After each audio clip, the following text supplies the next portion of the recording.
Hi Tristan, how you doing, man? I'm good, yourself?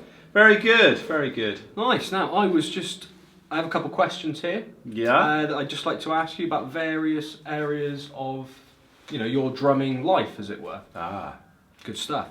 The first thing I would like to ask about is your range of XT edition Bosphorus cymbals. Yep. And I was wondering what your thoughts and ideas were behind the design of these. Ah. Is that because you like them? I do like them, actually. Oh, you guys. Well, basically, I was using the traditional range for the first sort of 8 years or so with my tenure with the company. And the trads, I found that they were flattening them out, and the bells were getting smaller on the rides, and it was getting harder to hit them and find them, basically. And I just thought, well, I've got some of the earlier ones when I first joined them in the first year, and I sort of kept all of the ranges.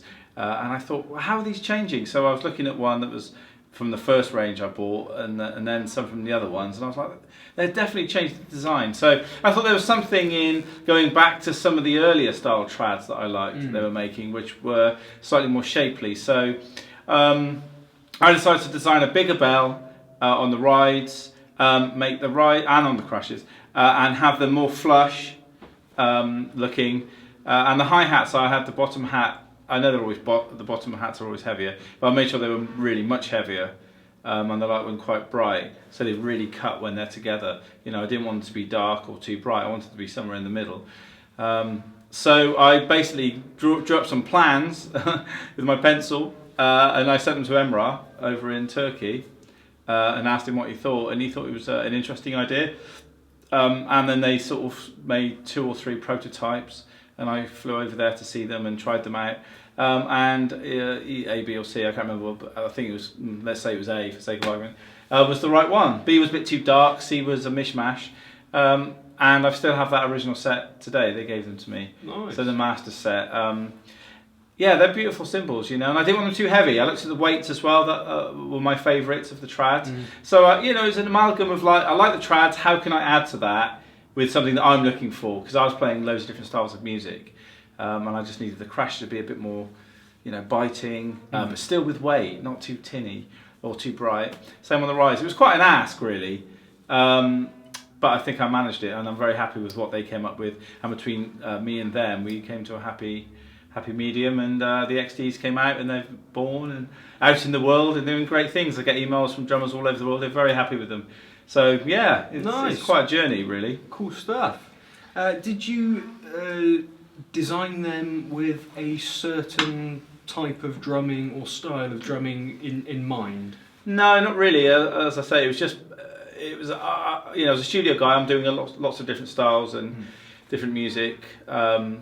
So I wanted something that was kind of universal, and it always sounds like, that saying, jack of all trades, master of none, and I don't mean to say that because obviously they're not that.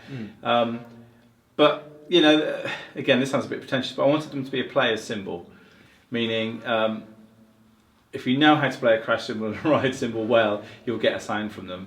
And they work well with heavier sticks, they work really nicely with lighter sticks. If you've got a lighter, sort of more 60s style jazz stick, if you're looking for a Tony Williams ride sound, the 20 and the 22 especially, has really got that. If you've got like a Bopworks jazz stick, or Promark or Vic Firth, they all do great 7As and stuff, with a wood tip. I mean, they're killer. But equally, you put a 5A or 5B on it and start pounding it out or riding it like Ringo, so it's sort of almost the cymbals feeding back. We play it funky on the bell, sort of chic style and all that. You've got a funk cymbal. It's very much what you put into it is what you get out.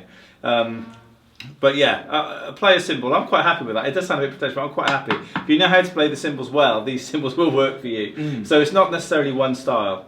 They're kind of universal. As I say, the press I've got from drummers and the love that's sent to me from on my email and Facebook and stuff. There's big band drummers, people singer-songwriters, rock drummers, metal drummers. It's a real cross-section, and you're never going to make a cymbal, let's face it, that's going to please everybody. Why would you? Yeah, exactly. All the other companies would be out of the game, right? Yeah. So, it's quite a journey, but they'll be, accepted well, and I'm really happy with how they're sounding. Nice. What has changed for you since the early days of gigging with Suzie Suh and your DVD technique and musicality? Those two things came quite close together. I mean, working with Suzie, all of a sudden you're dealing with someone who's got a career that's established. All of a sudden you're jetsoned up into a different level. And the day before you could be writing to drum companies saying, I'm a gigging drummer, I'm busy. And they're like, yeah, that's fine. And then the next day they're like, yeah, we're listening now. You know, Thankfully I was with Sono already, and with Bosphorus by that point as well. But working with it just changed everything. It meant that I could write to Drummer magazine, as it was then, and Rhythm, and get interviews. And I did drum lessons with Rhythm, the cover drum lessons, which I'm doing again now, actually a few years later. With slightly greyer hair and more chin. But yeah, it meant that I could be taken seriously, and I could write to ACM and all the music colleges and say, can I come and do clinics and music universities, and they'd accept me, and drum festivals and things like that. And it just really elevated me into a different level. And I remember being on the tour bus, going around Europe and thinking, this is a chance to do the thing I've always wanted to do. All right, so I'm doing later and Jules Holland and Jonathan Ross shows and all that, and I'm doing the tours with Suzie and the festivals, V Festival and all those things. But there's a chance now for me as a drummer to just stick my head above the parapet and start being counted. Am I going to do this? And it was like, hell yeah, I'm going to do this. It's what I've always wanted to do. So Suzie elevated me into that and gave me the chance, all over the world to suddenly become noticed and get into the drum magazine. So I can't thank her enough for that. That was the one project that really jettisoned me up. And yeah, because of that, I had a bit more money. I could make technique and musicality. People would take it seriously. I sent it to all the drum magazines. I got 3 out of 5 or 4 out of 5 all around the world in drum mag. So that was really good. So all of a sudden they're like, we can put a project to this name. Okay, good. Now we can sell you. You're a commodity. So I became a commodity and enjoyed it. And I haven't looked back since. Looked back at any of that. And I just keep pushing forward. So as much as I'm working on the projects, I'm always looking at what I can do to better myself career-wise. Out there, it's tough out there. So you just got to keep on your game and keep going. So yeah, a lot has changed. Lots of good things. Lots of boxes ticked for me. No, that's really good. And I mean, a lot of people know that in the drumming world and in the sort of music performance world, as 9 times out of 10. Big names, the bands that accompany big names, usually session musicians, more like yourself, clinicians and stuff like that. So obviously it can be a case of for a couple of years you'll be touring with a big name like Suzie, for instance, or Small Faces, whoever it may be.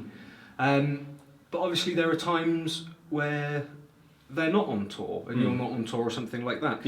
And can you talk about how you handled the sort of the lows and the difficult times of drumming? This is one of the questions that I get sent. I asked a lot of clinics and certainly get sent emails about young drummers and older drummers, but young drummers especially, who they've got Twitter accounts, Facebook accounts, and Instagram, and they're wondering why they're not making it. And it's a thing.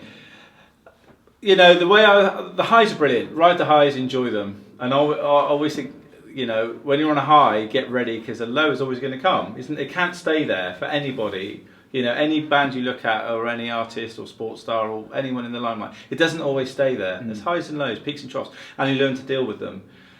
So when you're enjoying it, I just live every moment and think, love this 5-star hotel, love this TV appearance, love this massive gig, the festival, just love that moment and really soak it in, enjoy it for what it's worth. And then be ready that sometime tomorrow you're going to wake up and be back on a tour bus or on a plane going back home to sit in your front room where no one really cares what you've just done the day before.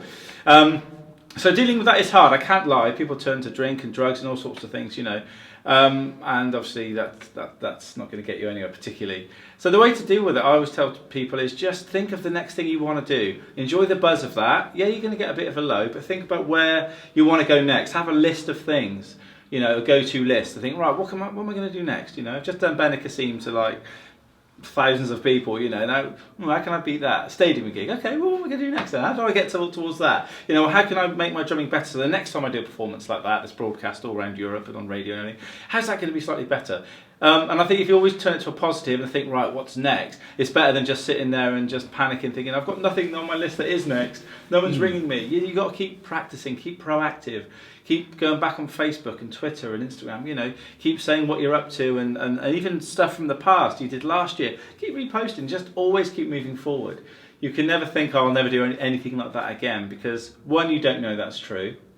And two, the chances are, if you keep working on your art and pushing forward, something will come eventually as well. You know, you only put in all these corny sayings, but you only put in, you know, what you get out of it, or you only get out what you put in. You know, that's the way you got to look at it. So if you don't do any work and sit around thinking, oh, I'm all right, I'll just get this next gig, it'll come to me. It's not really going to happen. You know, keep moving forward. That's good life advice, really, in every area, isn't it? It's like everything in life. If you, like you say, if you sit around and just complain that whatever it is, you're not getting the gigs, your business isn't growing, this or that sort of thing, then obviously nothing's going to happen. But like you say, if you push it, know what you want, I think is obviously a good thing, because there are a lot of drummers out there who say, oh, I haven't made it. And you say, well, what do you want to do? Do you want to be a clinician? Do you want to be a studio musician? Do you want to be in a band sort of thing? And they haven't really thought it through to that degree. So they say, I want to be a famous drummer. And you say, well, in what sort of thing? It is, you know, it constantly changes. My idea of the business, which I'm sure we'll talk about at some point, when I was 16 is very different to the reality of where I am now with everything. And there's some good things that come within, some bad things, you know. But this is the way I look at it, and I think you've got to be hyper positive, you know, and super keen to keep moving forward. Otherwise, you know, why are you doing this? And if you've got the expectation that you're just going to leave, you know, BIM or ACM or any of those great seats of learning and just become a rock star, you're going to be sadly mistaken. You know, there's lots of work and effort you have to put in. Definitely. So, what are your thoughts on the drum industry as of late, effectively? It seems as if it's really become big business. Obviously, it's been big business for a little while. There are a select sort of handful of drummers that are, you know, rock royalty, effectively, and treated as rock stars. And there are certain promoters, being the ones that are running all the major drum shows. How do you feel about that? Well, you know, it's a good thing. You know, I mean, it's you know, it's a double-edged thing, all these things, because again, I mean, the fact that it became big business had to happen, and rightly so. Drum companies need to sell their products. You know, it needs to sort of get to that level where certain celebrities, when they do public performances, become like rock stars. So we go and see Steve Gadd, Thomas Lang, and you know, Mark Giuliano, and all these great drummers, and we learn, and we at the altar and we pray, and it's great, and I think it's good. But you know, again, as I say, it's a double-edged thing, because I've been part of that scene, you know, where various agents and people and drum companies have used me for stuff, and it's brilliant, you know. And so I can't suddenly come out and say, oh, well, there's this and that, because when you're part of it, it's great. I mean, there is a slight low when you're not part of it, which goes back to the previous question. No, that's not what you asked me. So I think it is a good thing, and as I say, I've been part of that roller coaster, and it's great. The downside, sometimes we just get in all the magazines the core drummers at the time, same as you get certain core rock bands that are on every festival every year. You know, so it's like, well, what about the other guys that are coming up? Can we just see some variation in that? So that sometimes could be a bit of a bugbear, you know. And then sometimes those guys are around for 2 or 3 years, and they suddenly disappear, and then other ones come up, and you're like, what happened to that guy? And they're sort of off your radar, and it's a bit of a shame, because they're still making good music. And again, that's something you deal with the highs and the lows. And the other thing is the internet has really changed things. It's affected record companies, and it's affected the drum business. It's really changed it. So again, I don't know what to say about this. It's difficult, but you get some guys like me who get on the clinic scene and the masterclass scene and in the magazines for working with an artist, but also working on their art. And there's other drummers who come through who've never worked with a single artist, but have got a nice studio, do drum lessons online, and become massive rock gods, drum gods rather. And again, I've got no sour grapes, but I find that a little bit weird. So that I kind of battle with that a little bit. As I say, it does sound like I've got sour grapes. I really haven't, but sometimes I wonder, you know, how these people function. Because in my head, it was all about, you're drumming, then you get with an artist, and as I said earlier on the other question, then I did my clinics after I'd worked that, and then I keep working with other artists to keep moving forward. Whereas these same characters are still working with nobody, but making loads of videos and being really popular and multi-millionaires, some of them, and I think it's a good thing. Education's always a good thing, but I hope people can understand my sort of like, hey, how does that work? Yeah, It's like, yeah. Sort of a switch around as what it used to be. Yeah. Because obviously, like you say, when you were young, it was a case of you had to get well known by people before people would pay you any attention. Yeah, now absolutely. Now it's a case of you've got a flashy website, maybe YouTube videos, Facebook, all that sort of thing. Yeah. And you're almost switching the whole thing around. So you do your stuff online so everyone can see you, and then they know who you are, and then people might ask you to play with them, sort of thing, as it were. As I say, it just makes me laugh because it's, I'm older. I'm an older cat, so I see it very differently. But it's all good. I always say, as long as the information is good, and it always is. These guys who do it are really good. Then that's fine. But yeah, I never saw that come in. I must confess, I never saw that. And every now and again, someone turns up, and a young student will say, "Hey, have you seen this guy or woman? They're great." And you say, "Oh, great. Who have they played with?" And that's my first downfall, because they go, "Well, no one," but they just do all these every week. They're plugging things on there, and they're great, right? And I'm like, yeah. And now they're headlining, the drummer festival, or the rhythm festival this year, and all that. You think, oh, how did that happen? So yeah, no, I think it is good. And hey, maybe I should get on the bandwagon with all that stuff. But that's not my tip, really. That's not what I want to get onto. But yeah, that's changed massively. It never used to be like that. Do you think that that's a necessity? I mean, obviously these days with such a wide sort of area of musicians, and obviously the music industry as an industry doesn't have the money that it used to in the 70s and 80s sort of thing. They're not paying artists or employing people effectively to the same way as they used to. Yeah. Do you think it's almost a necessity for modern drummers to have to push themselves on social media? Yeah, as I say, that's kind of a plus, really. It's like we're here to be counted, and everyone's got a voice. Whereas back in the day, the record company guy would hold you back if you didn't, and there might be some great talent that was never discovered. Now you can say, well, here I am, world, boosh. I can record it and put it out there within half an hour. What do you think? And people start commenting and check me out. So that's the benefit of it. I think it's really good. And even, when people say, "Oh man, have you seen this clip, this guy?" It's like, yeah, but that's his expression. That's what he's doing. You've got to respect that. And it gets thrown out into the world. And who can govern that? We shouldn't be governing. We're not fascists. Everyone should be allowed to make their music and let it be heard. And if you don't like it, all you do is go on to the next clip. Definitely. I mean, a lot of people, drumming is effectively art, isn't it? It's to the same degree as every other music. If you don't like it, it doesn't mean that it's bad. It just means it's not your cup of tea. Exactly. Just like in an art world, Van Gogh might not be a cup of tea. It doesn't mean he's bad, because you've got all that sort of stuff. No, I think it's important. And, drumming, you say an art, is an art form for me. I see it very differently to... some of the clips I see of guys just playing really loud metal beats and stuff and bass beats. I mean, I get it. I can't do it, so I respect it and say good for you. But it's not my thing. I'm in a different place for where I want my art and how I see things to progress.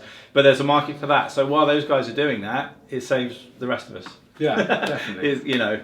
It frees up the market for other things. Certainly. But I think young students should be open to as many things as possible. So all these guys making these clips, it's got to be a good thing. Definitely. And yourself, what inspires you musically sort of these days? I think I'm still learning. I think I'll never stop learning, and I don't think you ever stop learning, unless you're mad and an egomaniac and think you've arrived. Ginger Baker. Yeah. No, that's brilliant. I love the way he does that, but secretly he's still learning. Oh yeah, totally. I think like I've just said about watching certain drummers play, I've got lower tolerance for certain things personally. If I'm teaching someone or someone brings a drummer in, it's not my thing, I'll transcribe bits and say, well, this is what he's doing. I'm well up for that, again, because it's people's art, you can't just say, I'm not doing this, it's not my thing. But in my own time, in the car, or when I'm practicing or listening to music, I strip certain things away. I'm more, probably that comes with age, but I'm a bit more cutthroat with what I think. That's not my thing. I've got no tolerance for that. It's a different thing in my own time, and I think I'm allowed to make these decisions. I don't govern over other people's, but in my own time. So I very much want to pull from a creative force from the rudiments, learning the rules, which I've always done, and techniques, and then starting to break them a little bit and setting myself free from some of the boundaries that can be set up. I'm still really inspired. I just bought some albums lately of John Coltrane, the really late stuff where he's really going off on one. I just think there's some freedom in that, again, because he knows the rules. He's not just randomly blowing crap notes. He's going to places because he knows where those places are, and then he can go on some. And I see drums such a creative instrument and such a life-affirming instrument. I'm trying to get to that. I'm not sure how I can do it. When I'm playing with artists, I just play the song, obviously. But when I'm doing my own demonstrations and recordings and stuff and clinics, I'm trying to get into that space. I'm trying to take people on the journey, be creative, take in along Baby Dodds, Gene Krupa, all those people with me, and Ringo and Manu Katché and Vinnie Colaiuta, all the people that I love, you know. And I could list them all, but I won't bother, you know. Bring them with me as an influence, but then do my own thing as well. And if there is a higher being, I was talking to my nephew earlier, you know, if there's a higher being, then I'm hoping that's where I'm getting those ideas from. You know, I'm being fed from somewhere. So I'm not going to get all hippie, but I'm trying to get more spiritual with the instrument and try and get it to connect to more people, not for the commercial aspect, just for someone who walked into a pub, maybe if I'm doing a jazz gig or a gig and doing a solo, and it just connects with that guy. And it could be a builder, it could be an accountant, it could be a judge, I don't care. But for a minute he goes, I don't really get into drums, but you know what? Bloody hell, I felt something when I heard that. That sort of thing, you know, I'm trying to get into that space. And I can't explain it to you because it comes from my character, personality, and all the stuff I've learned. So it's all formal stuff that we've all learned, but it's what we do with it, as I was saying in that other question about the seats of learning. You know, it's what you bring to it yourself and how you make it exciting. So that's, but you know, the other stuff is just obviously playing sessions, getting better at listening to music and giving artists what they want. But personally, when I'm playing, that's sort of where I'm at with it. Nice. Really. And so what approach do you have these days to the kit and drumming itself? I mean, obviously you've touched on that a little bit. Yeah. But how has that changed over the past, say, sort of 20, 30 years since you started? Well, I remember having a book, a theory book that you might have here actually, Louis Belson Drum Method, which I think you have. I do actually. Yeah. And there's a section in that, and I remember reading it before I had any lessons with my dad, so I was about 8 years old, getting into 9. And he had whole chapters on individual parts of the drum kit. Like, this is how you play a floor tom. This is how you play a rack tom. And I've never seen that ever in any other book, because we see a drum kit as a drum kit. It comes as a whole. And as I've been moving on, and especially working in the studio, so thinking of tone and touch on the drum kit, head, sticks, weight of sticks, you know, all the stuff we mentioned earlier. I've really been getting into the aspects of seeing each part of the drum kit as a tone. And I don't know if any other teachers kind of do this, but I kind of get into that, where I see things individually and try and get more music out of the kit if I see it's broken down. It's hard to explain. I tried to explain this to someone the other day, and it's really difficult. So I don't just go, this is a floor tom, does this. It's not that, but I'm just seeing the tones as being different. So I see a mini orchestra or rock group in my cymbals and my drums, so I know this tone's going to do something. If I rim shot that, it's going to have something. Maybe that's going to liken something to a horn section or something. You know, it's really hard to describe, but that's how I'm sort of looking at it. So it's very different to I do this. So this is when I'm on my own, you know, practicing. I'm trying to compose and think of the tones. I've just done a lesson for rhythm actually, where I did this linear thing, where it's about the tones and the interplay between the tones and the bass drum. You know, it's sort of tribal, kind of African, but jazzy and funky at the same time. So I'm trying to pull all those things in. Again, the spiritual thing, it all comes back to the same idea. Trying to pull from those things. When I'm playing with artists, trying to connect even more with their music. You know, maybe I should change my weight of stick for this. Oh my God, the cymbal suddenly opens up. Oh, I know that. Yeah, why didn't I do that earlier? Oh yeah, I'll go to the bell. Oh my God. And it just liberates you completely when you see it as a different thing. So I'm seeing the drum kit even more as a musical instrument as I ever did before. And that excites me. Hence why when I collect older snares that we've talked about, their own little personalities and characters, I can hear a voice in them. So I'm like, oh, I need this. Ah, oh, there it is. You know, now I can start to make music. So all those kind of things are what excites me at the moment with my drumming, and I'm just going to keep working on that. And in my private lessons with students, I try and just get that idea across to them, so they think about that rather than just, this is a whole drum kit, I do this. Well, yeah.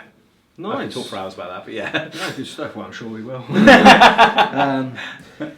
So Rob, you've had quite a diverse career within drumming. You've played in studios, on albums, in sort of small jazzy little gigs, all the way up to big stadiums and arenas and everything. You've played with quite big bands, small bands, on your own. 3 bags, 4 bands. Yes, as a clinician and as a teacher. Yeah, I mean, some of the stuff you've worked on, you've created. And then you say toured the country. Other stuff you've been asked to come in, sit down for one session, play this, and then leave, as it were. Yes. Go. I'm sure we all know. Yeah.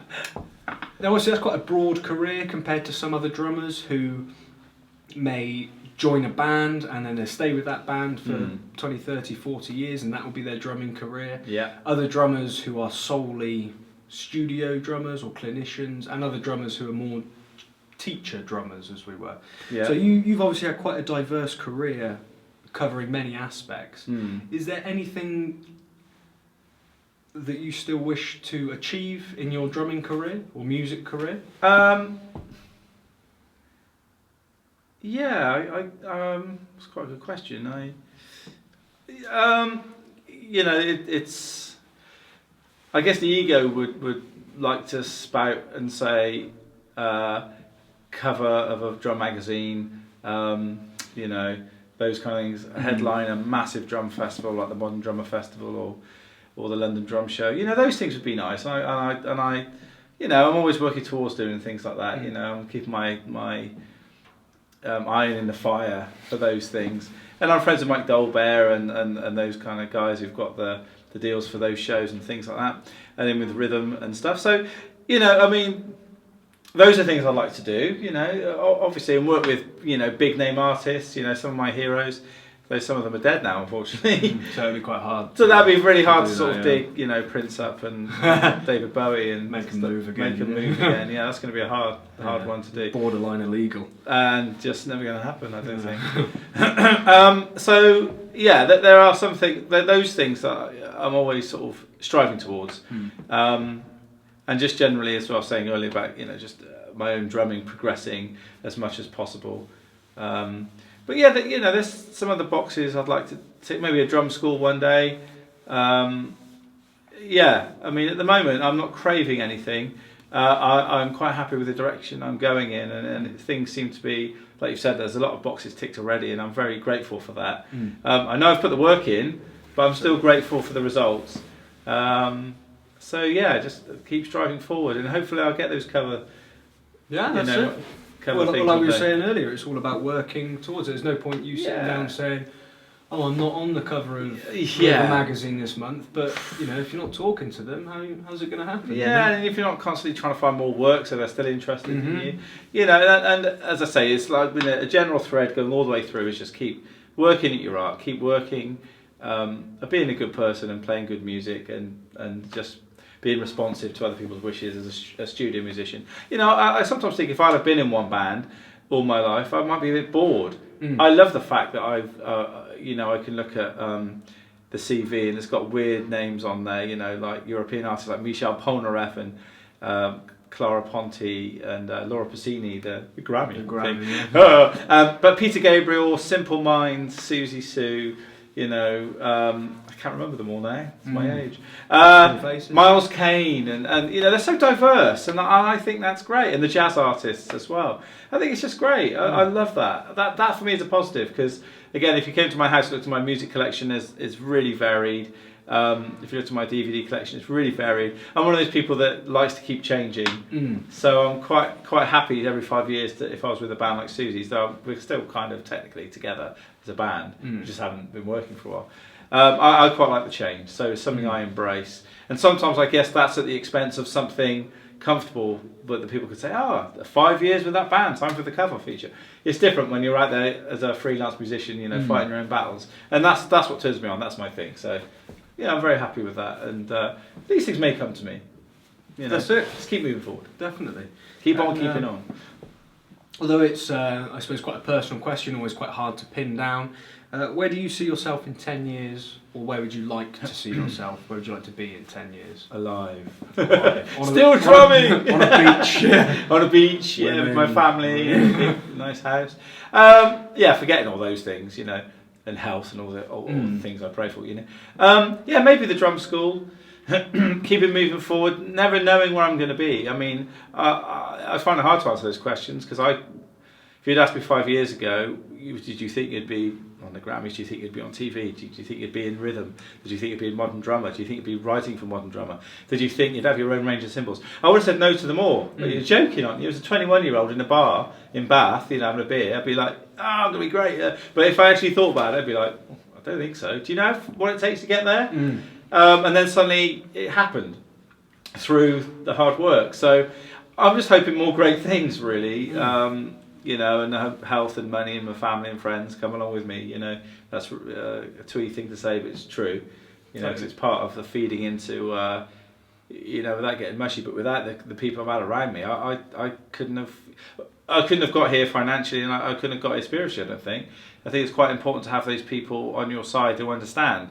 You sometimes think, you and those drums, when you're younger, and now like, you and those drums, bloody hell, what is that? You know, what are you doing, son? We looking for it. Well, and mates as well, so supportive. And you can't underestimate that, really. And obviously my wife's brilliant as well.